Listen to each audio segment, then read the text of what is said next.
Hai guys, selamat hari Minggu.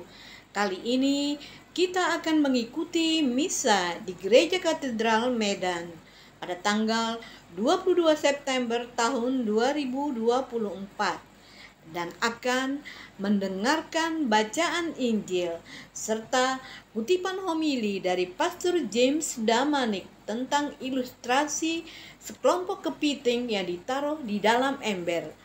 Untuk itu, ikuti video ini sampai selesai.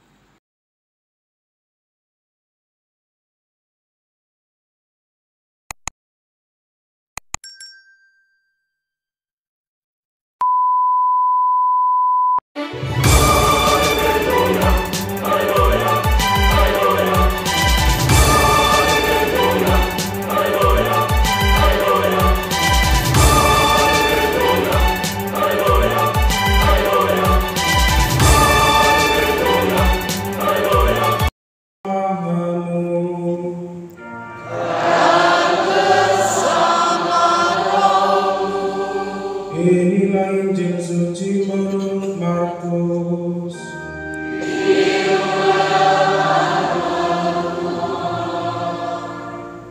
Ia berkata kepada mereka, Putra manusia akan diserahkan ke dalam tangan manusia, dan mereka akan membunuh dia.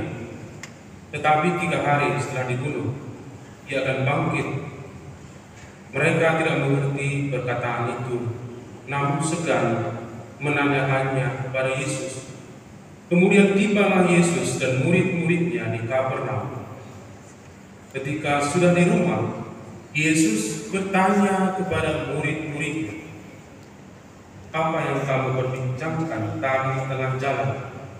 Tetapi mereka diam, sebab di tengah jalan tadi mereka mempertengkarkan siapa yang terbesar di antara mereka. Lalu Yesus duduk dan memanggil ke-12 murid itu, katanya kepada mereka, "Jika seseorang ingin menjadi yang pertama, hendaklah ia menjadi yang terakhir dari semuanya dan menjadi pelayan dari semuanya."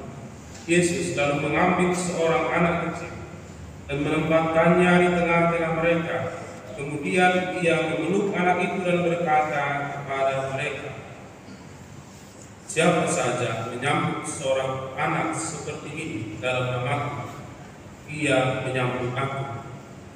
Siapa saja yang menyambut aku, sebenarnya bukan aku yang mereka sambut, melainkan Dia yang mengutus aku." Demikianlah sabda Tuhan.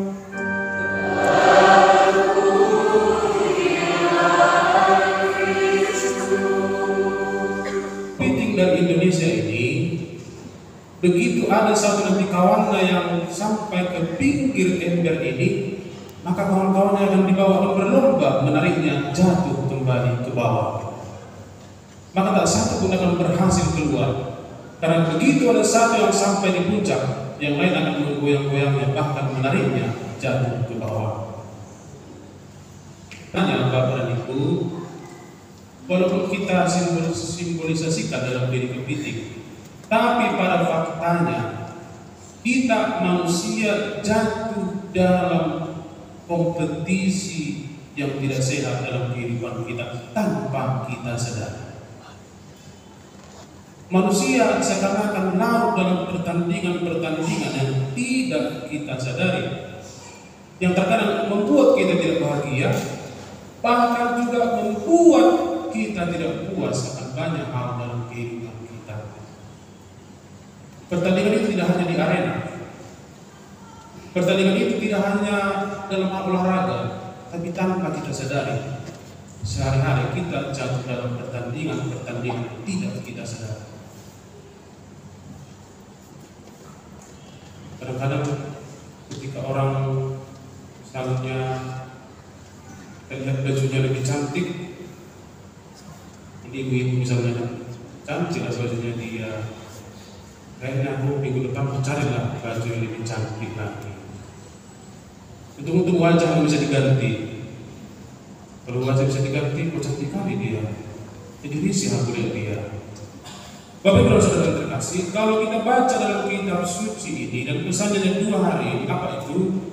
Yang pertama, manusia ingin selalu menjadi sempurna. Bahkan kitab suci mengatakan manusia ingin lebih, bahkan ingin menyamai Allah. Kita baca dalam kitab Kejadian, ketika ular itu menggoda Adam dan Hawa. Ketika kamu makan buah itu, maka matamu akan terbuka dan kamu tahu apa yang baik dan benar, dan kamu akan sama seperti Allah. Begitu juga ketika manusia membangun menara Babel itu, ingin menyamai kedudukan. Tapi tidak hanya ingin sama dengan Allah, dalam kehidupan sehari-hari pun kita, entah dalam pekerjaan, entah dalam organisasi, selalu ingin to be number one. Entah kenapa, selalu ingin menjadi pusat perhatian. Yang yang kadang-kadang kita menghalalkan segala cara supaya kita menjadi orang nomor satu dalam hal apapun dalam kehidupan kita. Yang kedua adalah ketika kita gagal dalam hal itu, maka terkadang muncul apa itu? Iri hati dan cemburu. Tidak hanya manusia, walaupun tidak tercatat dalam kitab suci, tapi dalam kisah apokaliptik itu dikatakan Lucifer itu dulunya adalah malaikat, tapi karena ia iri bahwa Tuhan sepertinya menempatkan segala-galanya di bawah kuasa manusia, maka dia berontak melawan Tuhan. Hal yang sama juga, kalau kita sudah mempunyai iri dan cemburu dalam hati kita, maka dalam banyak hal kehidupan kita bisa kehilangan banyak hal dalam kehidupan kita. Ketika kita iri, cinta itu bisa berubah menjadi bacaan kedua. Sampaikan tadi apa yang terjadi, bahwa manusia hanya ingin memikirkan apa yang dipikirkan oleh manusia, tetapi tidak memikirkan apa yang dipikirkan oleh Allah. Apa yang dipikirkan oleh manusia? Dipikirkan Allah. Yang dipikirkan Allah hanya satu, bagaimana supaya manusia itu selamat. Titik. Kuasa memberkati saudara sekalian, Bapa dan Putra dan Roh Kudus.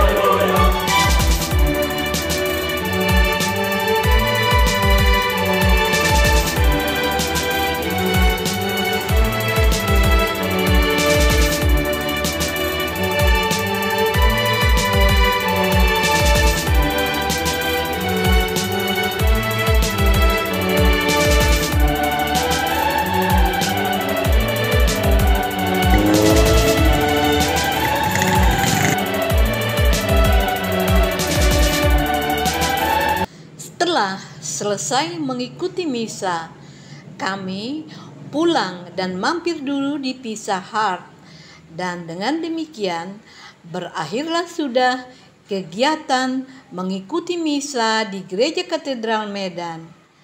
Dan sampai ketemu lagi di video berikutnya. Bye.